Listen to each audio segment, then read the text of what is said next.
Hi everyone, this video is about the L sound or the sound. So introducing that sound to your child and helping to build awareness of the sound. So hopefully that will help them carry over their sound into everyday life. Just letting them know that the sound exists and increasing their awareness of it in the world every day. So it's a really fun sound for me to work on personally because it's in my name, Miss Lindsay. So I get a lot of Miss Winsy and Miss Yinsey, and some kids just call me teacher because Lindsay is hard. So it's really, really exciting for me when we work on my name and they're able to say it with that L sound. So kids who make errors on the L sound might use the W sound instead. So they might say wook for look. They might say the Y sound instead of the L sound. So Yinsey for Lindsay. And then there's also, at the end of words, kiddos might actually change that L sound to a vowel sound. It's kind of a different beast because it's not a sound, it's an O sound, slightly different. So then like a word like shovel will become shovel.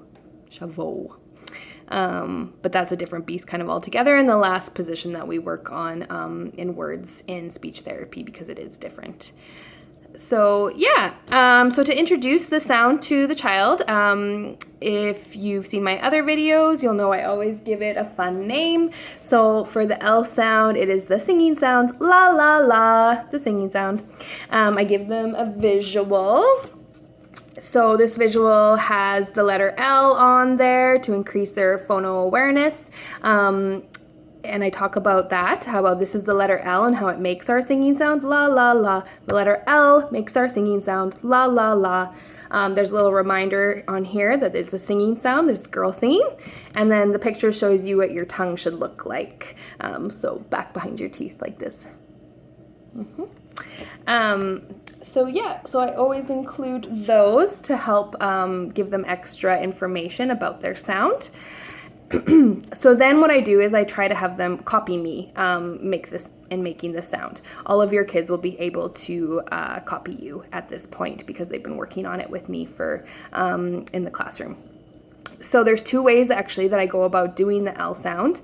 The first way is like I just showed you. I talk about how our mouth is open wide and then the tongue tip is going to go behind your teeth on the alveolar ridge is what it's called, but for kids we say bump. Most therapists say bump. So you just put your tongue tip behind your teeth on your bump, like that.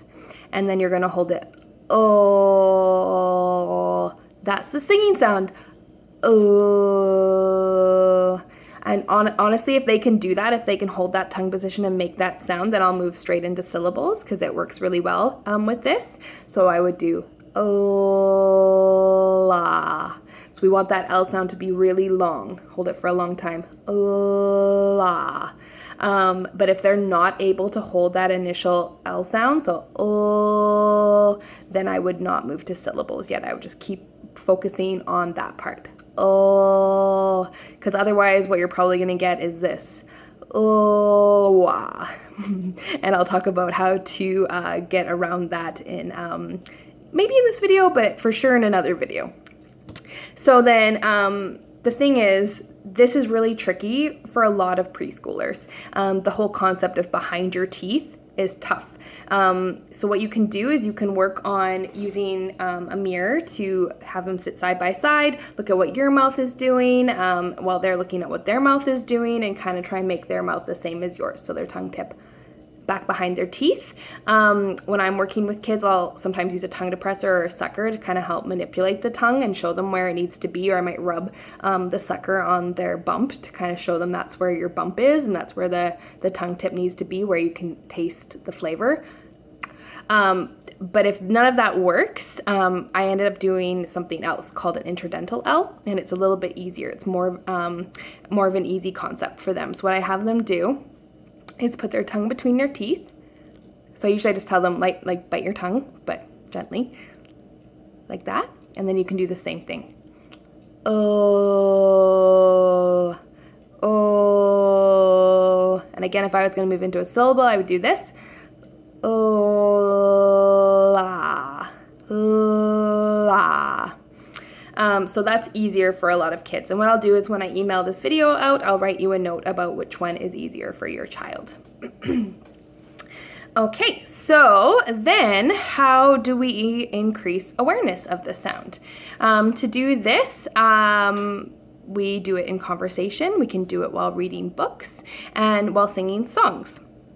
So like in my other videos, I've talked about this. If you're just throughout the day, occasionally, if you notice yourself that you use an L sound, like if you're showing them something and you say, look, look, oh, look, that has your singing sound in it. Look, has your singing sound. How cool. And then just move on.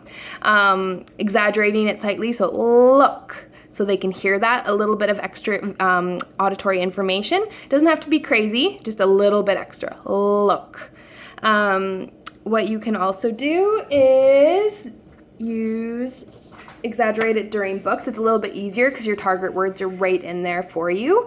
So I might say, oh, like we're gonna read this book. I'm gonna watch for your singing sound. I bet we can find it lots. I might not even do that anyway. I might just start reading the book and then like, oh, surprisingly point it out. It's up to you, or you can do it both ways, kind of mix it up. So it's not like such a structured thing every time. So how I would do this is I would look at the title and I would even point to the letters to kind of, again, increase that literacy or phono awareness piece. And I'd say, llama. Llama? Llama has your singing sound in it. Huh, that is so awesome. And then just leave it at that. Llama, llama, red pajama. And then I would do the same thing while reading the book. Llama, llama, red pajama, reads a story with his mama. Mama kisses baby's hair. Mama llama goes downstairs. Oh, I heard your sound again. Mama llama. Oh, how cool. And then just keep going. So again, just pointing it out maybe every 3 pages or so, not every time you read a word with the sound in it, because that might get annoying, but you know, just enough that, and then like, I'm trying to make it exciting so that they're excited about it and they're trying to listen like, oh, like that has my sound in it. That's the coolest when they start doing that back to you. I love that. So cool. You can tell they're making that connection.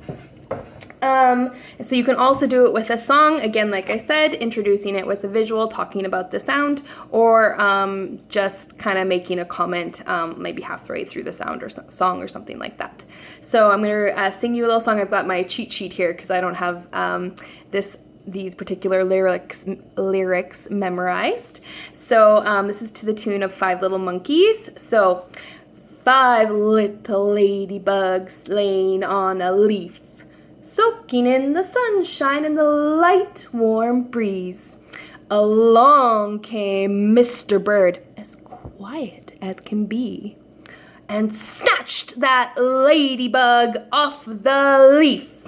And then you do that, I forgot to use my hands the whole time, so you do that until all of the ladybugs are gone. And then, yeah, like I said, you can talk about that singing sound in there. And that, like the rhythm and songs are kind of fun for kids as well, and helps them to learn those new ideas and concepts while also combining it with their sound, so it's win-win.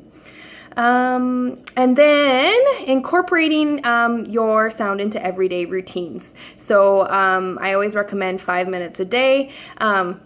But really sometimes just including the sound practice or awareness into your routine is the easiest way because you're really busy. So maybe thinking about which part of the day works best for me. Like it could be at mealtime, it could be getting dressed, bath time, bedtime. Some examples for that could be for meals, you could say, let's eat, lunch, lick, like I like that, or whatever. If you're getting dressed, leg, long, lift. If at bedtime, like I love you, lamp, lie down.